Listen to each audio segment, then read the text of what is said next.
so that is a short clip of what Grant Green plays on a solo Jean de Fleur. And this is going to solve such a problem for you guys. And it actually is breaking a big misconception, something that you've been taught wrong. That is that we should not move our position as the harmony moves. We've been taught, as we get more intermediate or advanced, that we should learn everything in position. So if the harmony changes to something else, we should still know how to do that in the current position without shifting. But that's not what Grant Green does, and he is one of the best jazz blues players. So I'm going to break down exactly how he uses just one shape, how he makes one change to make this fit over different chords, how to apply this over 2-5-1 lines based on some ones that he uses, and then finally how to do this over a jazz blues. So Grant Green is using this very simple shape, and I'm calling it a shape because he's playing around with a certain formation of these notes and not so much a specific lick. So he's going to reorder these notes, but he's using the same group of notes and playing them many times in the same way. So look at this F minor 7. This is the shape he uses for B flat 7, for B flat 13. And we get it from the start of this lick. The other note that he plays in this shape, but not at this specific part, is E flat at the top. Now this is very similar to what I call pentatonic +1 idea that Grant Green is using here. What's important about that is when the chord shifts from B flat 13 to A flat 13, he shifts this whole shape down a whole step. He does not stay in position, even though he could. There's a lot of great options for A flat 13 in this position. He shifts down. Now watch how he's playing with the same kinds of notes. If we just look at that part, it's the same as he's just playing it descending now instead of ascending.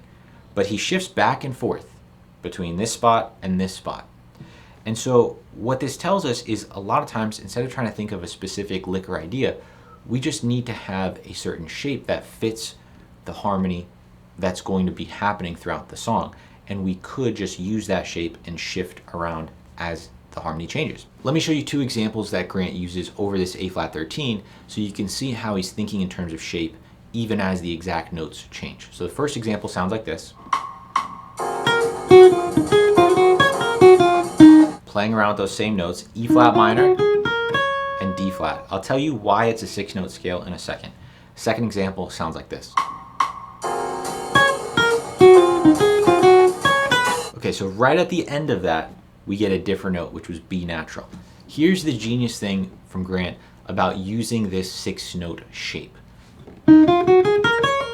He does not have one note that helps us determine what the chord is. And so it's very interesting because he's playing this over E flat 7, but the A flat 7, he doesn't play the C natural, which we would expect. It's the third of the chord. It's very important, right? He doesn't play with it. He could if he wants to, but he omits it from this shape because if he plays the C, it'll sound like A flat 7, or like he does here at the end of it, he can play B natural or C flat, and it's sounding like D flat 7 instead. So he takes away that one note and then he throws it in right at the end of this because it's leading into D flat 7. So for the whole time he's soloing over this, he doesn't have to think about the next chord. He knows it's going to D flat 7. He hits the 7th for that D flat 7, but he stays in the same shape.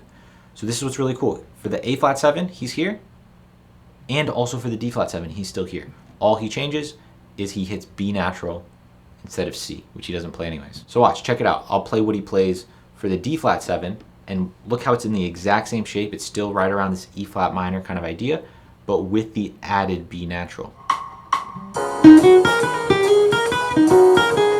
So same kind of ideas.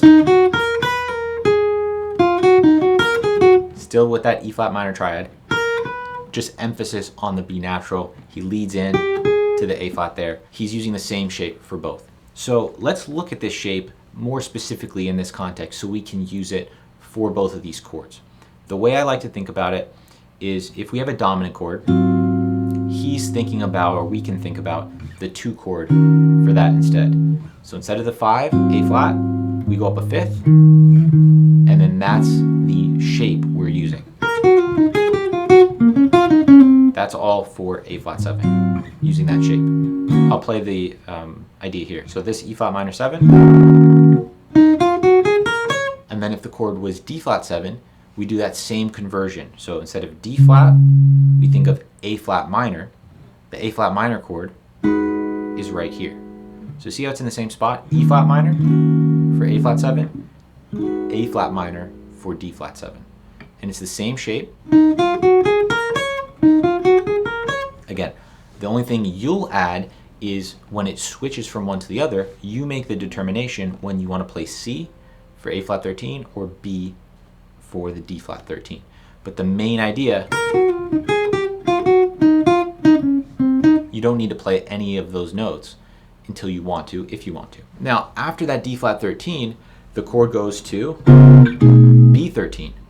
And so if Grant's here for that D flat 13, what do you think he's going to do? He just shifts again down a whole step and plays ideas in this spot.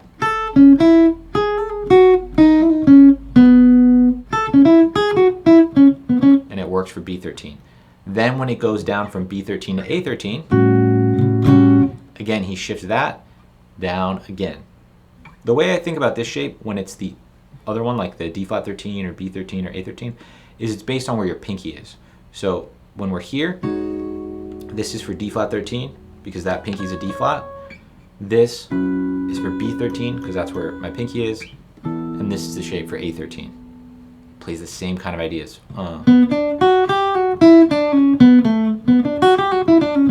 Again, one of Grant's favorite ideas. And this one links very closely to these other Grant ideas I've talked about on the channel multiple times. Okay, so that's cool for a dominant chord and as we're shifting around like that. But most songs don't have this kind of dominant movement where it just keeps moving down in whole steps. A lot of our jazz standards have 2-5-1s. So in this song, we also see how Grant uses it over 2-5-1s. So let me show you that. So going back up here, he's in this shape. And he's playing this over B flat minor, E flat 7 to A flat major. So I find my pinky on that E flat, that's the dominant sound I'm looking for, and this is my shape. Now let's listen to what Grant Green does in this 2-5-1 example.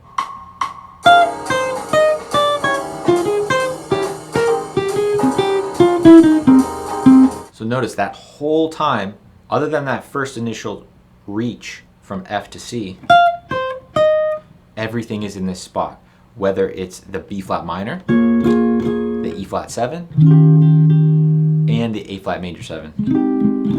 So he doesn't move at all, and he's just playing all the ideas around here.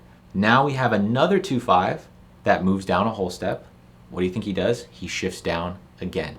So for this example, this 2-5, let's take a look at what he does.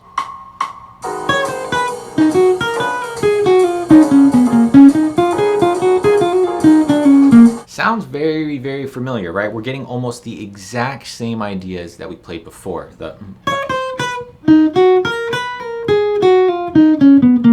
That kind of triad into that descending scale, and then a similar major lick to what he played before. So okay, after that A flat minor, D flat 7, G flat, there's actually another 2-5 down a whole step. Let's see what Grant does there.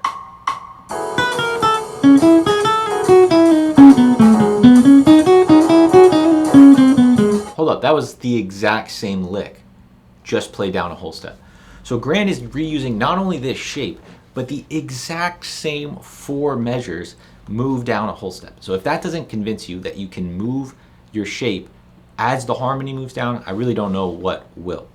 So if you guys want to check this out over a jazz blues, how to apply this over a jazz blues, I have it in the free PDF, which you can get by joining the Jazz Guitar Vault down below, link in the description.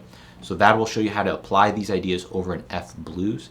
If you're into Grant Green's playing or learning how to play a jazz blues, I also have a 90-day jazz blues system inside Chase's Guitar Academy.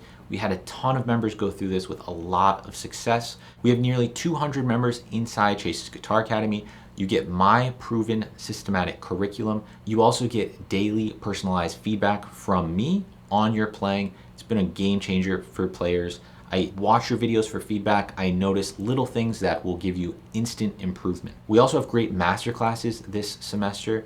We have Stefan Rembel for Gypsy Jazz Essentials and Ted Ludwig for Bebop Jazz Guitar Essentials. So if any of those are interesting to you, you can check that out as well below.